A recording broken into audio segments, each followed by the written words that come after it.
Hey guys, what's going on? Jeb here, and in today's video, Craig Wright loses the Kleiman case, billions of dollars in Bitcoin awarded to the Kleiman estate. Craig Wright lost the Kleiman case, and the judge ordered Wright to part with half of his pre-2014 Bitcoin worth over $5 billion. Not only does he have to part with all of that Bitcoin, the court also found that he perjured himself, and they found him in contempt of court. Guys, we're probably not going to get into this video whether or not Craig Wright is actually Satoshi Nakamoto, but I will say this, I certainly hope that whoever Satoshi Nakamoto is has a higher moral character and wouldn't end up being found in contempt of court and perjury. Nevertheless, this does look like a very interesting story that we will be diving into after we get to the technical analysis portion of today's video, in which I want to go ahead and dive into this consolidation pattern that Bitcoin finds itself in. I want to look at the volume, Bollinger Bands, several different moving averages, some oscillators, and try to come to a conclusion on when and where a breakout is going to occur. As you guys know, we've been in this trend and this consolidation pattern here for the last week and a half or so, and we're getting relatively close to the end. Around 70 to 80% of the way through a consolidation pattern, you will see a break, so I'm expecting one relatively soon. We're going to be analyzing which direction that will come here today. So guys, I think we have a good lineup for today's video. If you do enjoy today's video, make sure you smash that like button, and if you're new here, consider subscribing and hitting that post notification bell. But anyway, guys, I have to go ahead and take a sip of my French vanilla coffee, and now we're ready to go. So guys, without much further ado, let's go ahead and dive right on into it. Bitcoin is currently trading at $10,151 at the recording of this video, and as you guys can see here, not too long ago, Bitcoin tried to break bullish here, and it rallied all the way up to around $10,680. Unfortunately, this was actually a bearish sign for Bitcoin, because what Bitcoin was not able to do was stay up here and create a bull flag to continue higher. Instead, what Bitcoin did is it fell over quite rapidly, created a downtrending bull flag that did not result in a new rally, but instead in a false pseudo rally that fell through the floor again, and we saw Bitcoin fall all the way down to $10,000, right back where it started, guys. I've been saying this for a week and a half now, guys. I'm just not very convinced how strong the bulls are. They keep trying stuff like this, and it keeps failing. And so far, it just has been the same story over and over and over again. Maybe the 17th time's the charm, you never know. But for right now, the bulls aren't looking very good. That's what I want to analyze in today's video. So at the time of recording this, Bitcoin is having a little bit of an uptrend over the last hour or so. I'm not necessarily convinced that's going to turn into anything. This is the 15-minute chart. But keep in mind that Bitcoin may attempt another breakout today if this can turn into something, but I'm not so sure that Bitcoin is out of the woods just yet. If we look at some of our oscillators out here on the hourly chart, we can see that the MACD is quite bearish, but it is trying to converge bullish on itself as we put this little doji and a hammer in here as a bottom for Bitcoin to try and stage a little reversal up here to the downtrend of resistance again. Perhaps that could develop into something, but I'm not too confident on it. We're gonna have to see how that plays out. I don't want to dive into the oscillators too much in today's video though, guys, because what I actually want to show you is the Bollinger Bands and the volume. You guys, if you're in the Cryptocurrency Technical Analysis Academy, you're probably familiar with the Bollinger Bands, but if you're also a longtime viewer of the channel, you'll probably know that I don't talk about the Bollinger Bands very often, and quite frankly, it's because a lot of times the Bollinger Bands will give you false signals. You see how Bitcoin was down here riding the outskirts of the Bollinger Bands all this time. Bollinger Bands were indicating some kind of bounce, and we never got one. It's not an indicator that I like very much for that reason, for calling reversals. What I do like about the Bollinger Bands is that it's a very good indicator for deciding volatility in the market. It's a great way to see how volatile the market is. And as you guys can see, the Bollinger Bands have been constricting on themselves here on the 4-hourly. And there's not a very good time frame where we can see this, but you can definitely tell, maybe here on the 10-hourly chart, that Bollinger Bands have been constricting on themselves quite significantly. But why is that important? Guys, it's important because when Bitcoin goes into a consolidation pattern, a couple of things happen. One, the volume should fall off if you're going into a proper consolidation pattern. I think we can all agree that volume has definitely been on the decline here over the last week and a half. Two, the volatility should fall off and Bitcoin should start constricting on itself. That's exactly what has happened here. And then three, the third thing that normally happens in a consolidation pattern is that all of that volume and all of that volatility comes back in an explosive way in a breakout. We have seen a couple of false breakouts like the one right here, but it hasn't actually resulted in anything. I think Bitcoin needs to coil up a little bit more. Think about those, think about a spring. When you take a spring in between your hands and you push it together and together and together, more and more of that elastic potential energy comes together. And then when you release it, the closer that spring was together, the closer your two hands were together, the more power is going to be released when you finally let the tension out. And the same could be said for Bitcoin. If a breakout happens over here in the consolidation pattern, it's probably not going to be very volatile. But if a breakout happens over here in a consolidation pattern, there's probably going to be a lot of volatility because the volatility has dumped off so much and it needs to return, and because the volume has crashed so much and it really shouldn't be this low. So that's why I look at the Bollinger Bands and the volatility, and that's why I look at volume and try to look at volatility when I'm looking at consolidation patterns, because a lot of times it can be a good indicator of how significant the breakout will be. So guys, if I were to say how strong this breakout would be, if it happens in the next 24 hours based on the way the Bollinger Bands are looking and the volume, probably be like a medium-sized breakout, maybe a 2, 3, 4, 5% run, something like this. I don't think we're going to see a gigantic move or Bitcoin crash to the floor or rally to the moon or anything, but we are going to see a breakout, and there is going to be some power behind it. You can tell that from those two indicators. But great, there's going to be some power to it. Which direction is that breakout coming though, Jeb? I'm going to be brief on this because I've talked about this in a lot of videos videos, but for those of you who haven't seen those videos, I do think that Bitcoin is going to break bearish. As you guys know, Bitcoin has been trading on the south side of this consolidation pattern for a very long time with only a few tests up here on the resistance. As you guys know, that typically means that Bitcoin is going to break to the downside. It's not just that though, of course, guys, because you never do technical analysis with only one indicator in mind. We also need to look at a few others, and as we can see, the weekly chart has just crossed bearish. You guys know that I was going to keep you updated on that. We have now seen this bearish cross on the weekly chart, and that's a pretty strong sign, guys. This could result in something catastrophic. It probably won't. I want to make that very clear, but if something bad were to happen, this would be an early warning sign of it, and by bad, I mean like in the bull market bad. Like I said, I'm not trying to spread FUD. I'm not saying it's going to happen. This is an early warning sign of something like that happening, though, so keep that in mind. For now, though, all this means is bearishness in the short term and in the medium term for Bitcoin. What that typically means is that Bitcoin's probably going to have a bearish breakout in the next week. That is a terrible arrow right there. There's no resolution here on the weekly chart. But what this typically means is that we're going to see some kind of bearish breakout not too long from now. And guys, of course, always keep in mind that Bitcoin does have the 20 EMA down here at 9,150 to keep us support. We'll probably come to test that if we do break to the downside. So what does all this mean, guys? Well, it's pretty simple in my opinion. Bitcoin very well may break bullish here. I'm not necessarily writing that off. Bitcoin could very easily break bullish here. I don't think it would last though.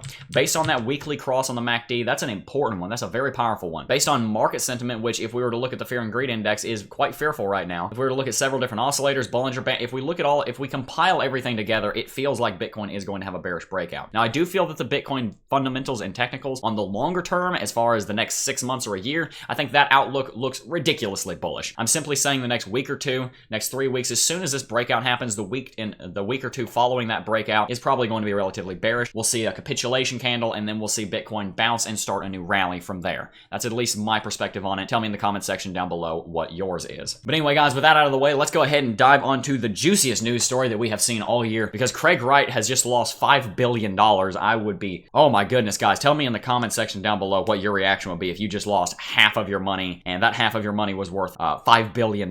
That's a ridiculous amount of money. Craig Wright lost the Kleiman case. The judge ordered Wright to part with half of his pre-2014 Bitcoin worth over $5 billion to the Kleiman estate, alongside considerable intellectual property. It wasn't just the Bitcoin. I am going to go ahead and read through most of this because I want to make sure that you guys have some backstory and some context for what exactly is going on here, because otherwise this isn't going to make a whole lot of sense. The Southern District Court of Florida magistrate Bruce Reinhart recommended that the Kleiman estate be awarded half of the Bitcoin and intellectual property Wright held prior to 2014. In 2018, Ira Kleiman, the brother of Wright's late business partner Dave Kleiman, sued Craig Wright for allegedly attempting to appropriate the estate's massive 1.1 million Bitcoin holding held in a family trust. These coins were jointly owned between Wright and Kleiman. Over the course of the year-long court battle, it appeared that Craig Wright was attempting to forge documents and lie under penalty of perjury in an attempt to claim right to Kleiman's $5 billion in Bitcoin. These coins were acquired through Florida-based W&K Info Defense Research, a company the two used to mine during the early days of the protocol. This is the big one, guys. Today, the judge reaffirmed that Craig Wright was indeed acting in bad faith in court. The judge rejected Wright's testimony,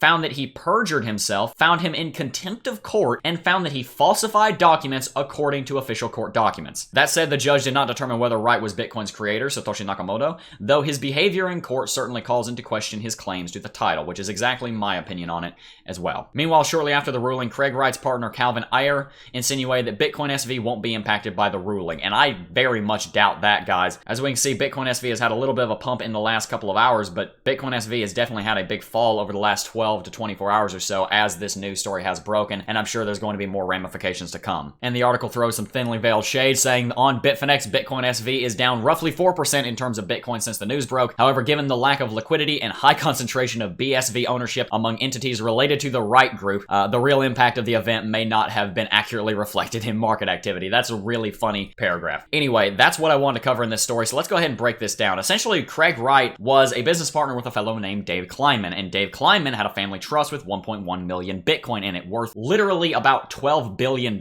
in today's money. As far as I can tell, Craig Wright was trying to claim all of it, and that was not the way that was supposed to be, so he ended up having to give up half of it, which, guys, that resulted in a $5 billion loss of Bitcoin and a lot of loss of intellectual property as well. The main thing that's interesting here is not only that Craig Wright just lost $5 billion plus and a lot of his intellectual property, the thing I find interesting here is that he was found to have perjured himself and he was found in contempt of court. Now, guys, first of all, whoever Satoshi Nakamoto is allegedly already has 1 million Bitcoin in a wallet somewhere. That's pretty common knowledge. So if that were the case, how greedy does Craig Wright have to be to try and get another 500,000 Bitcoin in an illicit way when apparently he should have 1.5 million Bitcoin, 1 million in that wallet somewhere, and half of this? How greedy does he have to be to try and get even more of that while going through perjury and contempt of court? Second of all, if he is indeed Satoshi Nakamoto, I don't even know if I want anything to do with Bitcoin if this guy created it. I mean, just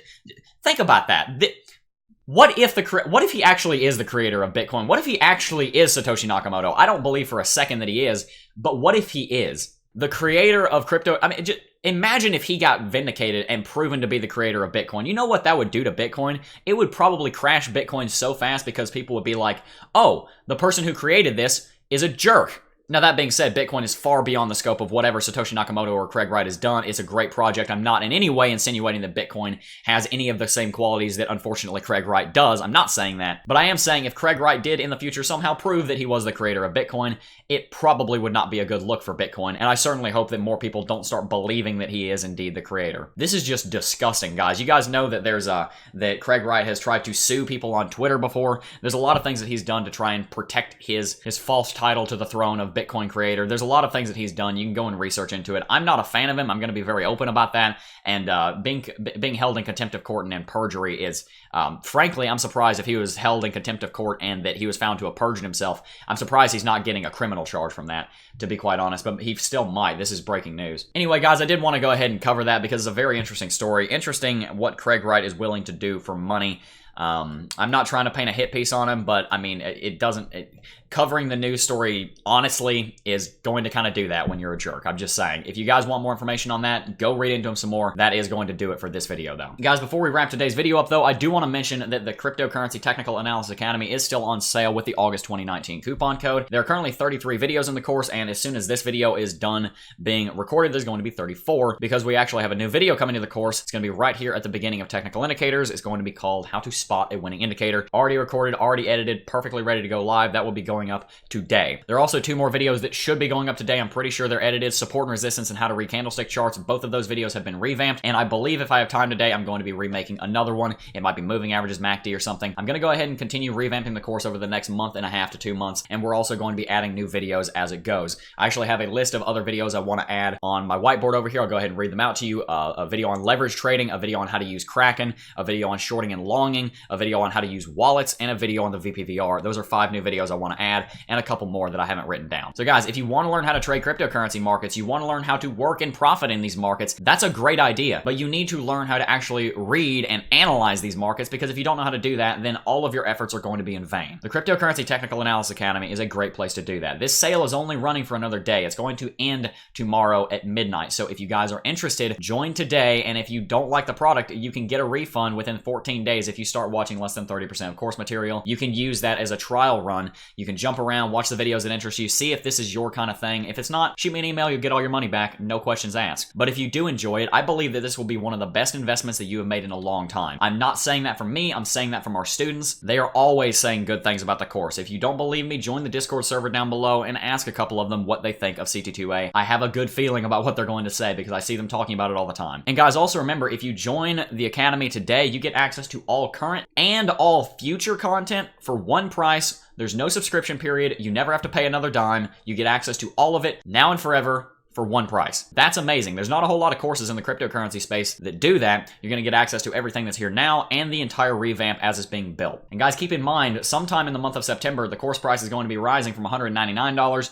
to $249. So you will also be getting what's actually like a $90 off coupon code if you wait, if you use the coupon code today. So anyway, guys, check out CT2A in the link in the description down below. You got about 36 hours left. But guys, that is going to wrap it up for today's video. If I have time, we might try and do a live stream tonight. I'm kind of waiting for something interesting to happen on Bitcoin, and then we're going to do one. If not, we might do one tomorrow night. Anyway, guys, that is going to wrap it up for today's video. I do want to thank each and every single last one of you for watching as always, and I will see you guys in the next video.